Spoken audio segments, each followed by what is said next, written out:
You've all seen Rogue One by now, right? Great, let's talk spoilers. And yes, this is a solid spoiler warning. If you have not seen Rogue One by now, well, do not watch this video. I do have a spoiler-free review, feel free to check this one out, but this right here is spoiler talk. You have been warned. Now, in my spoiler-free review, I said that I wish to talk more about Mads Mikkelsen's character, but I couldn't without spoiling stuff, because he is a very essential part of the rebellion. He may have been the person that started it all, because first time we meet the guy in that scene that still reminds me of Inglourious Basterds, we see Krennic approaching him at his farm with his home. They gun down his wife and take him prisoner. Yeah, we find out he used to work for the Empire, he defected, but then they blackmailed him again into constructing their weapon, the Death Star. Yes, this is his brainchild, and the amazing thing about this is the fact that a problem that people had with A New Hope and Star Wars in general was the fact that the Death Star was so conveniently destroyed in the original trilogy. Yes, there's this little like sword point, you shoot a blaster into that, and the entire station blows up.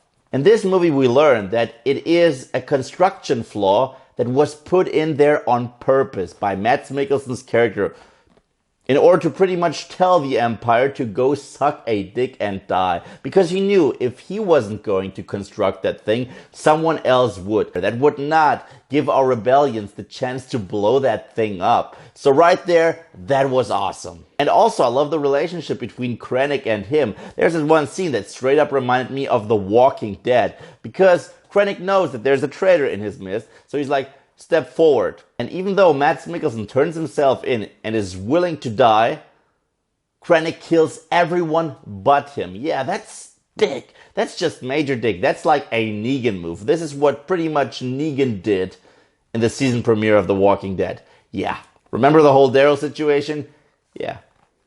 You know what I'm talking about. And now let's get to the characters, because I couldn't really talk about the gray areas of the rebels. We meet Cassian Andor. First thing he does is kill someone in cold blood. Someone that he needed information from and that was not able to outrun the Empire. So he's like, yeah, tough call, but I will shoot him. Later on, he attempts to assassinate Mads Mikkelsen's character because orders is orders. And this is when someone even compares him to a stormtrooper. He's like, you're not really that different from a stormtrooper. You just follow orders, right? That makes you kind of a dick. And this is what I so love about the new approach that Disney gives us. Finn in The Force Awakens was a stormtrooper who actually was good at heart, but just followed orders, and this is why he defected. This time around we get to meet some rebels that are willing to just follow orders, even if these orders are fucked up. Right there. That's really interesting, that's really deep, and that just makes it more relatable and more realistic. Then we got Saw Gerrera in the film, and that was probably my least favorite bit of the film, was when he released that tentacle monster in order to get information out of the defected Imperial pilot. I was like, really, that scene did not need to be in there. But the second half of the movie is where the film really picks up and becomes one of the greatest Star Wars films ever. Because our rebels, they all die. Yeah, they all die. No one makes it through alive. And I was like,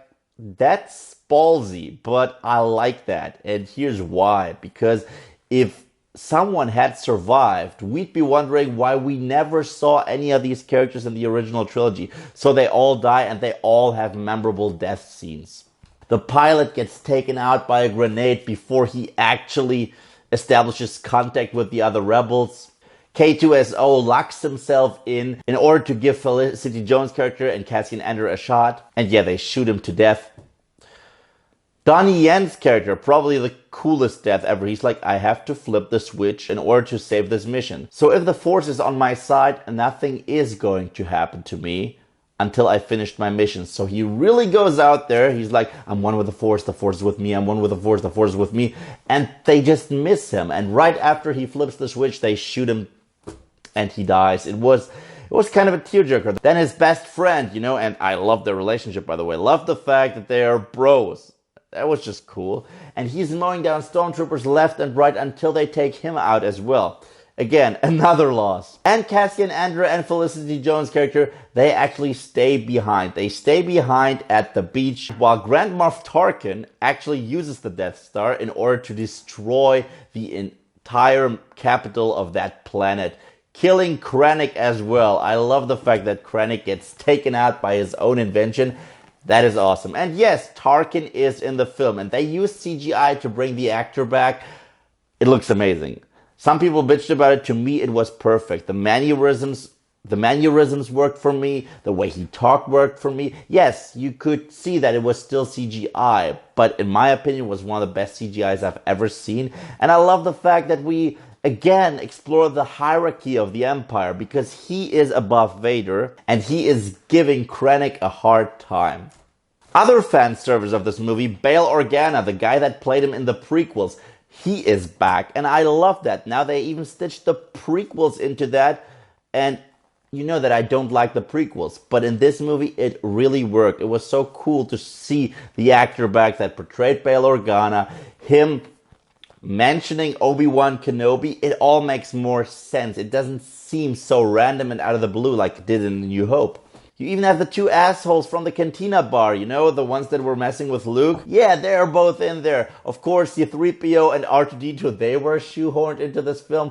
But a Star Wars movie without these two, come on. But to me, the coolest fan service was the fact that they brought back the original X-Wing and Y-Wing pilots. Yeah, when they are attacking the Empire in order to give our rebels a shot, to get the signal out, to get their hands on the plans, you see the original crew, Gold Leader, Red Leader, and there's even a weird guy called Red 5, and you're like, oh my god, you are going to die because Luke is going to be the next Red 5. And he does! Love that! And now, let's get to Vader. Let's get to Vader. Because, oh my god, first time we meet Vader, he's in a tank like a Bangta tank or something to heal up, and we again see his fucked up body. It looked like in a horror movie. And that planet he was on was 100% Mustafar.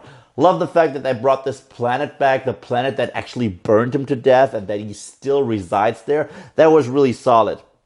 Krennic goes down there to pretty much tell him, hey, I want credits for the Death Star. And Vader just chokes him. He's like, don't choke on your aspirations. I love that pun. I love the fact that he's once again so menacing, and the voice, James Earl Jones, just has the voice. But the scene, hands down, coolest scene of the entire movie, other than the tremendous space battle and Battle of the Normandy where all of our heroes die, it's this one. Our group of ragtag badasses got their plans to the rebels. They achieved it. They're in their ship and all of a sudden the lights go out and you just hear it.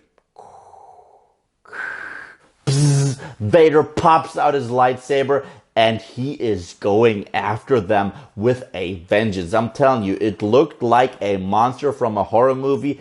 It was creepy, it was weird, it was strong, it was menacing, it was everything I love about Darth Vader. But one of the rebels manages to slip the plans through the door, gives it to another rebel. He unlocks the Tantive 4 from the ship and gives it to Leia. Yes, CGI Leia. She's also in the film. And Vader is just looking after the Tantive 4, and this is the end of the movie. So you know that A New Hope picks up 10 minutes after the events of Rogue One, and this is fabulous, because this movie not only was the Great War movie, not only did I like most of the characters, most of the new characters, as I already mentioned in my spoiler-free review, I like Chirrut Imwe, Donnie Yen's character, I like K2SO, Cassian Andor, since he added so much more to the gray areas of the rebellion. No, but this movie added a lot more weight to A New Hope. It absolutely did. Because now you feel the urgency. Now you know how important these Death Star plans actually are and how many people died in order for the princess to have them. This is awesome. One speculation and one theory that is still going wild is who is that hooded figure? Because back on Mustafar, a hooded figure introduced Krennic to Vader, and I don't know who that is. Is it Snoke? Some people say it's Snoke. Others say it's a Will, which are pretty much older, wiser people in tune with the Force, but not Jedi. Pretty much like Maz Kanata from The Force Awakens. So I'm not sure. I have no idea what to make of this, but this movie blew me away. It's one of those movies, the more I marinate on it, the more I think about it, the more I just love it. Sometimes it's the opposite. In this case, I love it the more I think about it. It's the darkest Star Wars movie we've ever had, and Disney gave it to us. I did not see that coming. It's a dark war epic that provides the fans with a lot of fan service, but at the same time gives us something new, gives us something fresh. So with spoilers or without spoilers, I believe there's an urgency. If you're a Star Wars fan, check this out. You may even like it more than The Force Awakens. I don't know if I did, but some people did, and I loved it. And thus concludes my spoiler talk. I know I could go on about this movie even longer, but since I'm improvising this is the best you get. Thank you guys, as always, for watching. And if you like what you see here, you want to see more, then just subscribe.